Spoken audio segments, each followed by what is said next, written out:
Thank you, Liam, and your organizing committee for putting this out the way you have.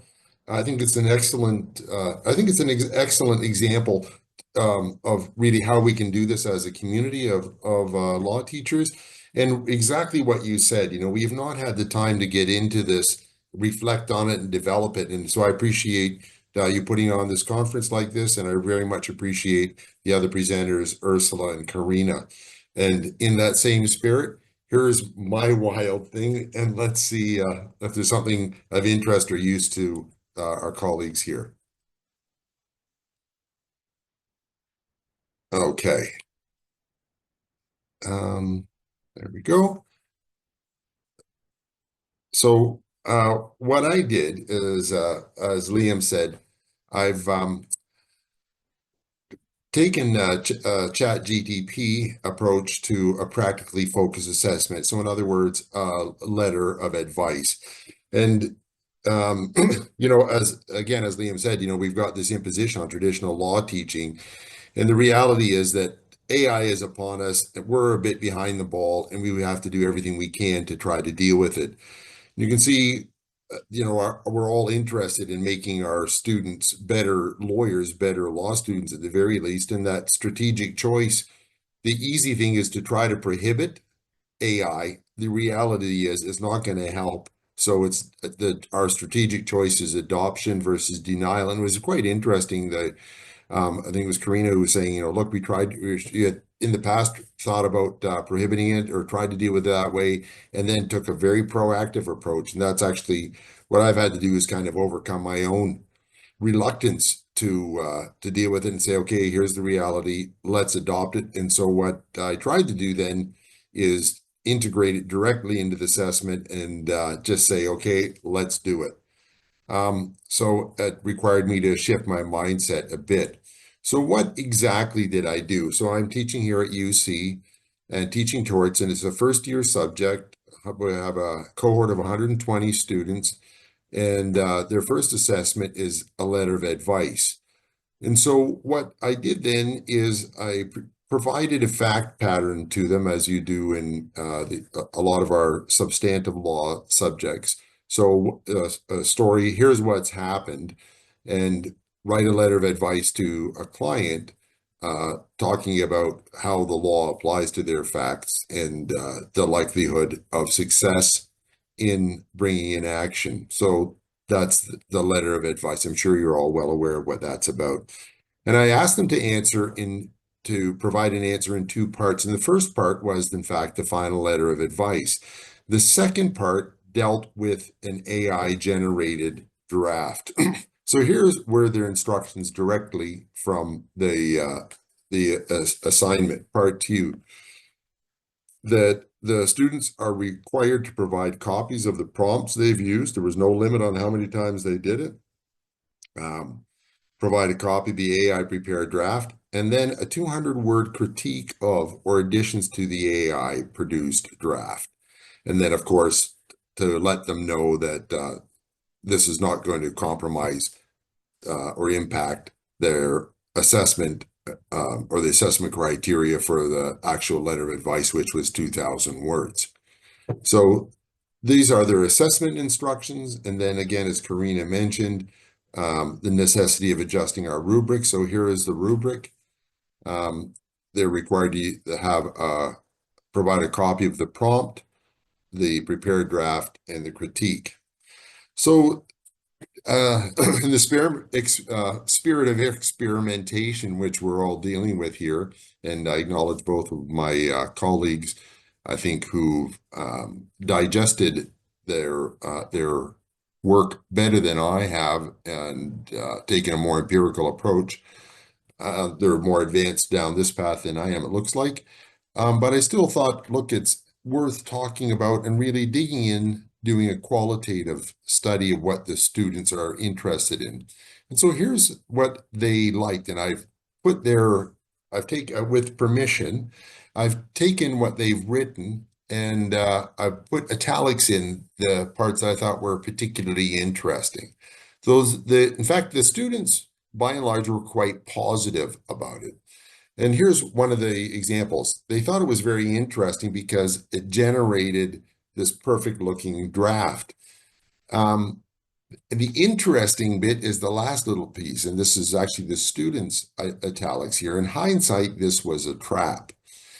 And the student went on to explain why that was a trap. And essentially, what it was is that it took a lot more time to correct the AI than to actually have done it on its own from the start. It was interesting to me that a lot of the students, and this again, I think deals with that differentiation that we find in students between the how ChatGPT or an AI deals with the lower end students compared with the better students. The better students seem to enjoy the critique of the AI generated work.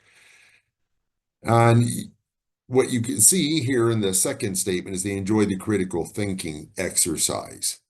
And you can see here again that the final bit, the person ended up, the student wrote from scratch. Dealing with the students' lack of familiarity, and this again is a point that was raised earlier, that in engineering and computing, the students are a lot more comfortable and familiar with it. Some of the students were not particularly engaged with it, which I found surprising. But they, as this particular student points out, it was novel to them, and it uh, really sparked some imagination in terms of how their work will be done and the potential of AI. And you can see here, it's an interesting way to investigate how AI can play a role, but also how it is harmful to lawyers. And again, the idea that the students, I tried to make the 200 words so that it wouldn't be onerous. I limited to 200 words so the students wouldn't find it too onerous doing the critique. However, the students actually found that critique quite helpful. And I suspect this was probably the better students who were benefiting more from the critique aspect of the assessment. You can see here, this particular student thought an entire assignment dedicated critiquing AI might be useful and interesting. So the students really engaging with the idea that AI is not a substitute for good legal thinking and good legal research, but a foil. Again, here you have another student who said, look, this was actually quite fun. The first instance, the first experience was a bit of fear. It was scary how it was able to generate facts that were very applicable to their own assessment. So I think that it was the sort of the two sides. And personally, when I teach, I always ask my students two things at the end of a lecture or a session. I ask them two questions. One, was it useful? Two, did you have fun? Because I think if a student has fun, they learn something. And so I think this little piece of feedback was satisfying to me because uh, it demonstrates that in fact the student both had fun and learned from it. The part that I think is useful, particularly for the lower end students, you can see in the second part here, whereas that they found the AI useful in terms of pulling the facts apart, identifying issues, and sort of, in a sense, providing that very individualized tutoring that we would love to be able to give to our students, but can't in the mass education system in which we find ourselves. So I think, again, you can sort of see this same idea with the second dot point here, where the student says, look, I found it affirming and useful, so confidence building. That essentially was summarizing the basics of the textbook. And so they thought that that was a helpful way to use AI to support their learning. So, and of course, this is what we're doing when we're having assigning a letter of advice, is requiring the students to dig into the case law or the legislation, depending on what area we're looking at, and to find a way to guide them in that if they don't have particularly strong analytical or reading skills in the first instance, and that AI sort of has given them a bit of a lift, not just in the writing, but in fact engaging with the intellectual content and substantive content of an area of law. So again, you can see that italicized in the first paragraph. The final little piece of student feedback that I found interesting and useful, again, supports that same view, digesting the textbook, making it more achievable and efficient. So I think that was good. And I think that something that really echoed across the feedback across the whole cohort was the very last point here. I very much appreciated part 2, the AI part of the assignment. And I think that's a really important takeaway for us as lecturers, that the students, rather than relying on AI, can learn, AI as a substitute for them doing their own work, can rely on AI or learn to use AI as a learning tool, as a foil, as providing support rather than substitute. So I think in conclusion, the students were really positive about the integration of AI into the assessment criteria. And I think that they appreciated that. Some, I think, appreciated it as a prohibition. The students obviously saw both its utility and its limitations. And the in-class feedback, is just informal feedback, was that using this AI only once or as assessment criteria was useful, but that requiring them to do it again wasn't particularly necessary or useful.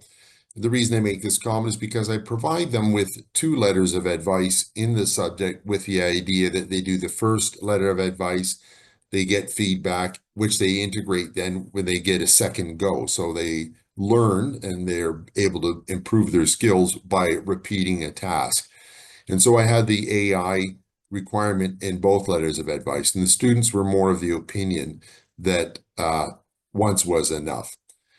They understood the role of doing their own writing and learning, which was extremely encouraging.